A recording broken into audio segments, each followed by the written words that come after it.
एक बार मां आद्य शक्ति पार्वती अपनी सखी गजमुखी के पास गई। क्या नाम था उनकी सहेली का? गजमुखी। जम के बोलो, गजमुखी। उनकी सखी गजमुखी के पास गई। ध्यान देना थोड़ा सा। एक शिवजी के गण नंदी और एक पार्वती जी की सहेली गजमुखी। कहते हैं शंकर भगवान के गण नंदी इतने सुंदर थे कि उनको देखकर अप्सराएं भी उनकी ओर आसक्त हो जाती थी। इतने सुंदर। बाबा देवाधिदेव महादेव की आराधना में नंदी लग गए। शिवजी ने कहा वर मांगो, तुमको क्या चाहिए? तो कहा कि मेरा मुख बदल दो, मुझे ये मनुष्य का चेहरा नहीं चाहिए। अगर ये चेहरा रहेगा तो लोग मेरी ओर आसक्त होंगे और मैं आपकी भक्ति नहीं छोड़ना चाहता, इसलिए मुझे ये चेहरा हटाकर आप नंदी का चेहरा लगा दीजिए और मुझे आपका शिष्य बना दीजिए। दूसरे नंबर पर है माता पार्वती जी की सहेली गजमुखी।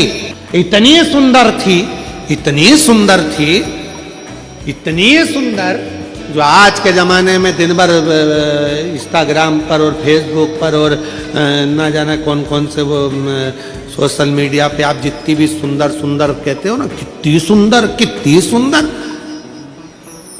ये सब जितनी दुनिया की सुंदरता है पार्वती जी के साथ रहने वाली एक उनकी सखी गजमुखी के चरणों की धूल के बराबर है। चरणों की धूल के बराबर। इतनी सुंदर थी गजमुखी। एक दिन गजमुखी आई पार्वती जी के पास। गौरा, गौरा, गौरा। गौरा ने कहा क्या बात है, क्या हो गया? एक वर चाहती हूं तुमसे। क्या वर है? बस मैं चाहती हूं कि जब भी मैं तेरे साथ चलूं पूरी दुनिया की दृष्टि केवल तुझ पर रहे, मुझको कोई ना देखे, ऐसा वर चाहिए। पार्वती जी ने कहा इतनी स्त्री की सुंदरता तो उसके चेहरे से ही होती है और तू ऐसा वर मांग रही? नहीं नहीं नहीं, मुझे बस तू वर दे दे, ऐसा वर दे दे। पार्वती जी ने कहा तुझे जो अच्छा लगे वो प्राप्त कर ले, मुझे हाथी का मुख लगा दे। हाथी का, ठीक है। गजमुखी हो गई पार्वती, बहुत सुंदर। अब एक बार गजमुखी ने नंदी से संवाद कर लिया। बहुत सुंदर प्रसंग है, थोड़ा ध्यान देना। पहली बार स्मरण में आया इसलिए उसको सुनाने का मन कर गया। बहुत सुंदर। गजमुखी ने नंदी से एक बार संवाद कर लिया। दोनों की खींचातानी होने लगी। नंदी कहने लगे भोलेनाथ जी के भार को मैं अपने कंधे पर लेकर चलता हूं, मेरी पीठ पर शिव और शक्ति दोनों विराजमान होते हैं, मैं उन दोनों को भ्रमण कराते रहता हूं। देखा मुझ में बल, मैं शिव और शक्ति को अपनी पीठ पर बिठाकर घुमाता रहता हूं। गजमुखी ने कहा रे नंदी, ये तेरा भ्रम है कि तू शिव को उठाकर लेकर जा रहा। ये तेरा भ्रम है कि शंकर भगवान तेरी पीठ पर बैठकर जा रहे हैं। शंकर भगवान को लंका का राजा रावण भी ले जाना चाहता था, पर भगवान शंकर ने अपने अंगूठे को, मात्र पांव के अंगूठे के नख को इतना सा दबाया था और रावण ने पूरा बल लगा दिया था तो नहीं उठा पाया था। जरा सोच नंदी, वो तो शंकर भगवान की कृपा है तुझ पर, इसलिए शिव जब तुझ पर बैठते हैं हल्के हो जाते हैं, इसलिए तेरे साथ चले जाते हैं। पर नंदी मानने को तैयार नहीं। जब नंदी नहीं माना तब गजमुखी ने कहा कि नंदी मेरी बात मान ले। नंदी कहते नहीं नहीं, अगर तुम कहती हो कि शिव हल्के हो जाते हैं भक्त के लिए, तो तुम ऐसा कुछ कर कर बता दो कि शंकर भगवान तुम्हारे कहने पर बैठ जाए। आज गजमुखी पार्वती जी की आज्ञा लेकर तब साधना में बैठ गई। शिवजी प्रसन्न हो गए। क्या बात है गजमुखी, क्या चाहती हो? इतने दिनों से तुम तप साधना कर रही हो पार्वती की, आज मेरी तप साधना? क्या हुआ? बोलो गजमुखी, क्या चाहती हो? गजमुखी ने एक बेलपत्र का पत्ता दिया और बाबा भोलेनाथ जी से कहा, बाबा मेरा निवेदन है, इस पत्ते को मैं हवा में उड़ाऊंगी, आप उस पत्ते पर क्या बैठ जाओगे? शंकर भगवान बोलने लगे, अकेला बैठूं या पार्वती को भी बिठाऊं? गजमुखी बोली, इतने से पत्ते पर पार्वती भी बैठ जाएगी? शिव जी बोले, पार्वती को बिठाऊं, साथ में गणेश जी को भी बिठाऊं कि रिद्धि सिद्धि को भी बिठाऊं? गजमुखी ने कहा, इतने से पत्ते पर गणेश रिद्धि सिद्धि बैठ जाए। शिव जी बोले कि कार्तिकेय को भी बिठा लूं कि अशोक सुंदरी को भी बिठा लूं कि जया विशारा सामरी बारी दौतली देव सबको बिठा लूं?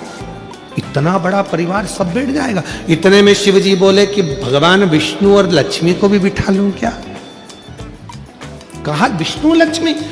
तू कहे तो ब्रह्मा ब्रह्माणी को, ब्रह्मा ब्रह्माणी, इंद्र इंद्राणी, 33 कोटि देवता इस पत्ते पर बिठा देता हूं, बोल गजमुखी। गजमुखी मुस्कुराकर बोली, ये सब तो नहीं, केवल आप बैठ जाइए। गजमुखी ने शिव नाम लेकर पत्ते को शिवलिंग पर चढ़ाने के लिए बस थोड़ा सा उसको नीचे की ओर गिराया। उतनी देर में उस पत्ते के अधर पर मेरा शंकर आकर विराजमान हो गया। मेरा आवाज लगाई, नंदी जल्दी आओ। तुम कहते थे मुझ में बल है, मैं शिव को पीठ पर बिठाता हूं। तुमसे ज्यादा बल एक बेलपत्री के पत्ते में है, जो पूरे 33 कोटि देवता को एक पत्ते पर बिठा सकता है। एक बेलपत्र के पत्र में वो बल होता है, एक बेलपत्र के पत्ते में वो बल होता है, पूरे ब्रह्मांड को वो अपने में समेटे रहता है। तब भगवान शिव ने प्रसन्न होकर कहा, सुनो गजमुखी, आज मैं प्रसन्न हुआ, तुम्हें वर देता हूं। जब भी पृथ्वी पर मृत्युलोक में कोई पार्थिव शिवलिंग का पूजन करेगा और पार्थिव मिट्टी का जब कोई शिवलिंग बनाएगा, उस शिवलिंग को केवल थाली पर, पाटे पर या लक्कड़ पर नहीं, मेरा बेलपत्र रखकर जब उस पर कोई शिवलिंग का निर्माण करेगा, जो कामना वो चाहेगा उसकी कामना शिव उसी क्षण पूरा कर देगा, उसी क्षण पूरा। आप में से कितने लोग हैं जो पार्थिव लिंग का निर्माण करते हैं? हाथ उठाओ। करते हो सब? वैसे नहीं करते होगे तो सावन में अपन लोग सब मिलकर ही करते। काय में बनाते हो? पात्र में।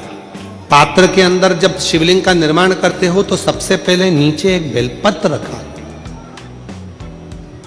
रखते हो? जम के तो बोलो, रखते हो ना? बहुत जरूरी। एक बेलपत्र क्यों? कहते हैं जब हमने शिवलिंग बना लिया, पूजन चालू कर दी, पानी डालना प्रारंभ करा, ये तो मिट्टी है, धीरे धीरे पानी चढ़ते चढ़ते गलने लगती है। जब मिट्टी गलने लगती है, शिवलिंग थोड़ा थोड़ा थोड़ा थोड़ा खंडित होने लगता है। मन में आता है कि हमने शिव जी की पूजन करी, शिवलिंग मिट्टी का था, गल रहा है।